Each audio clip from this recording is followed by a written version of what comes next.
मेरे साथ जितने साथी हैं, भाई मनवीर और भाई संजय लाठर जी हैं, भाई को आप अभी सुन रहे थे, ये अनिल सांगवान जी हैं, भाई संदीप जी हैं, तमाम साथियों का धन्यवाद। और हमारे बीच में बातचीत आपने लगातार 14 तारीख से सुन रहे, और 14 की भी बात नहीं करेंगे।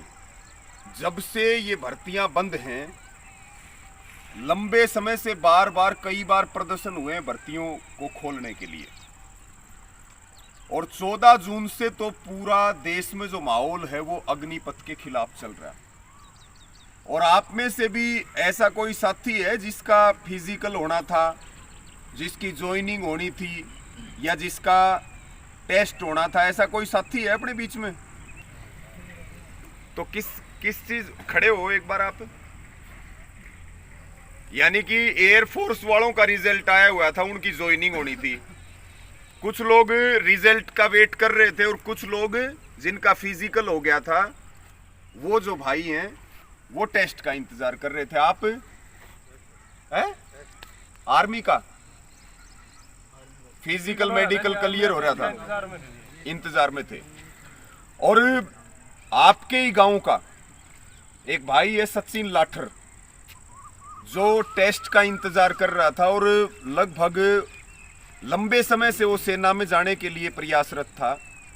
आज हम उनके फादर साहब हैं, उनके भाई हैं, सभी साथी उनके घर भी गए हैं और मिले हैं उनसे, क्योंकि जब ये अग्निपथ योजना लागू हुई तो उस अग्निपथ योजना के लागू होने के बाद पुरानी जितनी भी भर्तियां थी वो सारी रद्द कर दी गई।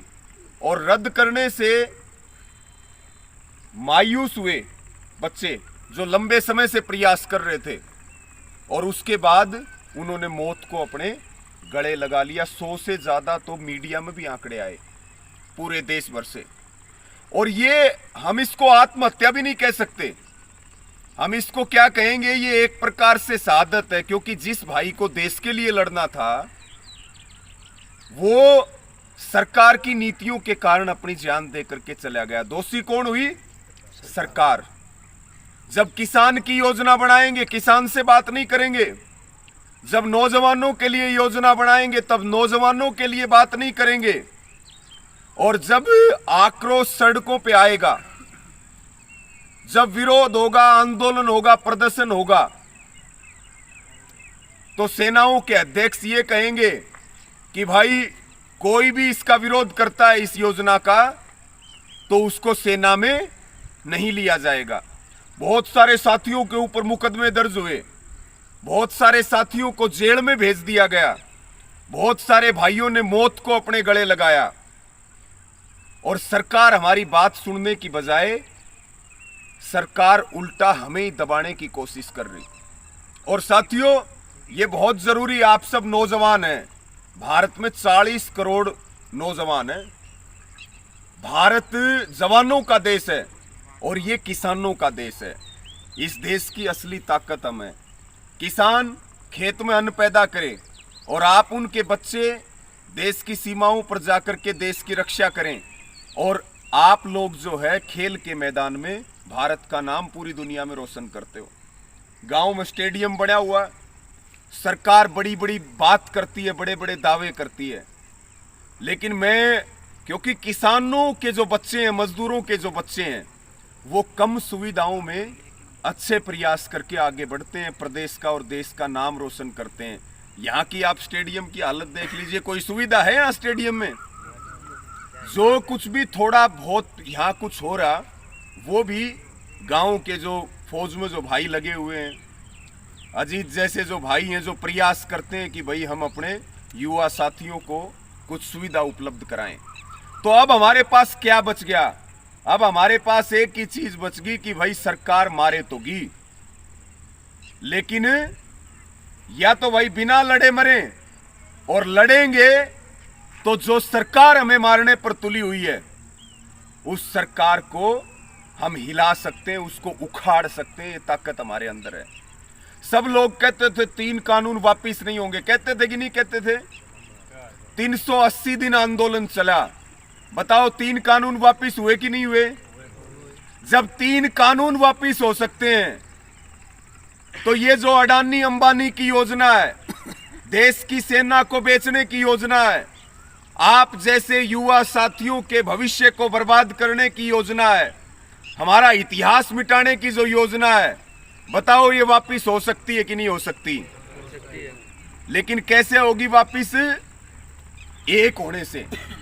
कैसे होगी वापिस? क्योंकि संयुक्त किसान मोर्चा ने, आज आप सबको पता भी होगा कि आप सबके समर्थन में आज संयुक्त किसान मोर्चा ने पूरे देश में प्रदर्शन करा, राष्ट्रपति के नाम ज्ञापन भेजे हैं, और ज्ञापन में जो बात है वो यही है कि अग्निपथ योजना को वापस लिया जाए, पुरानी जो भर्ती प्रक्रिया है वही चालू हो, और जिनकी ज्वाइनिंग होनी है, रिजल्ट आना है, जिनके टेस्ट होने, उस काम को तत्काल करा जाए, और जिन भाइयों के ऊपर मुकदमे दर्ज हुए हैं वो मुकदमे रद्द हो, और जो जेलों के बंद हैं, उन जेलों में बंद है उनकी रिहाई हो। साथियों, हमारा काम है, हम तो किसान आंदोलन के लोग हैं। पहले भी किसान मजदूरों पे चोट करी गई थी, और किसान मजदूरों के बच्चे ही देश पे जान देते हैं, भारतीय सेनाओं में जाते हैं, पैरामिलिट्री में जाते हैं, पुलिस में जाते हैं। किसी उद्योगपति का बच्चा जाता है कभी? किसी बड़े अफसर का बच्चा जाता है कभी? जो किसान है, मजदूर है, उनके बच्चे जाते हैं। इसलिए मेरी सभी को यह अपील है, क्योंकि आज आप सबसे मिलना भी हुआ, 27 तारीख को, 27 जून से एक पैदल यात्रा भी निकाल रहे हरियाणा में, एक पैदल मार्च तिरंगों के साथ। क्योंकि लड़ाई कोई संगठन की नहीं है, लड़ाई कोई नेता बनने की नहीं है, लड़ाई है देश के युवाओं को बचाने की और देश की सेना को बचाने की। तो भिवानी में एक गांव है तालू, आपको ध्यान होगा, वहां भी एक भाई ने सुसाइड कर लिया था ओवर एज होने के कारण, और वो लिख के गया था कि मैं पिताजी अगले जन्म में फौजी जरूर बनूंगा। उनके गांव से एक यात्रा शुरू करेंगे, कल उसका पूरा रूट मैप मीटिंग में तैयार हो जाएगा, और वो यात्रा यहाँ भी आएगी। तो आपने उस यात्रा के लिए भी पूरे गांव को संगठित होकर के, उसमें जो गांव की जिम्मेवारी लगे उसको सारे निभाने का काम करेंगे। और ये बहुत दुखद है, आपके गांव का एक बेटा हमारे बीच नहीं है, वो भी इसी ग्राउंड पे प्रैक्टिस करता था। तो ये हमारे लिए बहुत दुख की घड़ी भी है, लेकिन हम ये मानते हैं कि ये बार बार ये बोलते हैं, आप रोज टीवी में सुन रहे कि भाई ये तो रोजगार का साधन नहीं है सेना, सेना है राष्ट्र सेवा का काम। तो राजनीति भी तो राष्ट्र सेवा का काम है, और हमें कोई दिक्कत नहीं होती अगर सरकार एक लाइन ये लिख देती कि भाई जब हमारे बच्चे भी 17.5 साल के हो जाएंगे एमएलए एमपी के, तो वो भी अग्निवीर बनने के लिए जाएंगे। हमारी नौकरी 4 साल की, हमारी पेंशन बंद, हमारा मेडिकल बंद, और फिर जो 75% वापिस आएंगे वो क्या करेंगे? रिश्ते भी नहीं होंगे, उनके तो रिश्ते भी नहीं होंगे, वो क्राइम के अंदर जाएंगे, वो नशों के अंदर जाएंगे, और पूरी जवानी बर्बाद हो जाएगी। इसलिए हम कह रहे कि भाई पहले तो लड़ाई थी फसल को बचाने की, 380 दिन का आंदोलन चला, फसल बची। अब सारे इकट्ठे हो जाओ, तारे आगे खड़े, जहां तारा पसीना गिरेगा।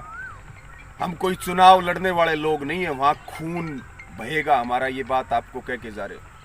लेकिन हम किसी कीमत पर वापिस नहीं हटेंगे। वो फसल बचाने की लड़ाई थी, ये नस्ल को बचाने की लड़ाई है।